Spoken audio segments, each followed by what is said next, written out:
Now, just days after forming a new government, Ukraine's leaders are now speaking of difficult economic times ahead.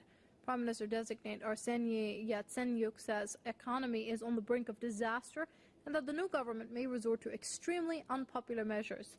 The country's national currency has plunged more than 10%, and the central bank has said it is not supporting the hryvnia. There are fears that Russia, which has offered Kiev a $15 billion aid package in December, would now raise natural gas prices.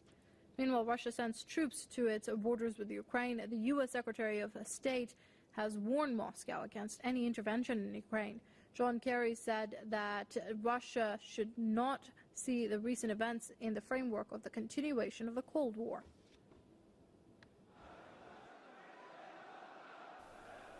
This is Simferopol, the administrative center of Ukraine's autonomous Republic of Crimea. Thousands of people demonstrated outside the regional parliament. Here, two groups pitted against each other.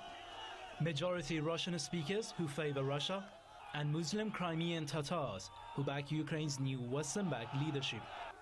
The rallies turned deadly at some point. One man died here. Officials say the death was caused by a heart attack and had nothing to do with the clashes. The rallies were held on the same day as the regional parliament was about to debate a split from the rest of Ukraine. Lawmakers from the Russian Liberal Democrat Party have visited the autonomous Republic of Crimea. The same Russian members of parliament have called for a faster process to offer Russian citizenship to the Crimeans. Another senior Russian lawmaker has said that Moscow would welcome the idea if the Crimeans decided to join Russia. But Crimea's regional parliament says it won't discuss any partition. The ouster of Ukrainian President Viktor Yanukovych and formation of EU-leaning interim government has raised fears among majority Russian-speaking communities in the east that the Ukrainian language would replace Russian in their areas. I hope that Russia won't leave us alone at the end of the day. I'm a Crimean myself. I'm watching what's happening in western Ukraine. I want to tell you that I don't want my children on their knees as people have done in the West. I don't want to speak in Ukrainian. The events have alarmed Ukraine's eastern neighbor, Russia. Moscow says it's now concerned about the rise of neo-fascists across Ukraine. President Vladimir Putin has ordered sudden military exercises involving most of its units in western Russia, close to Ukraine. Moscow's plan for snap drills have stoked fears of Russian boots on the ground, as it happened back in 2008. That's when Russia sent its forces to Georgia after Tbilisi started attacking the breakaway regions of Abkhazia and South Ossetia.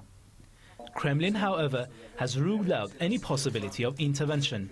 We confirmed our underlying position of non-interference in internal Ukrainian matters and expect that everybody will follow a similar logic. The Crimea Peninsula is a strategic region. Up until 1954, it belonged to Russia. But then USSR leader Nikita Khrushchev gave Crimea away to Ukraine. Crimea is home to Russia's Black Sea Fleet, a passageway to the Mediterranean waters. A look at Ukraine's ethnic borderlines can reveal how divided the country is. Its east and south, including the Crimean Peninsula, are Russophone and supportive of Russia, while its central and western parts, including the capital Kiev, are Ukrainian majority and want to join the European Union. Stakes are high. If the titanic tug of war over Ukraine's future direction keeps going on, the country, that's suffering an alien economy, would risk its territorial integrity with two parting halves.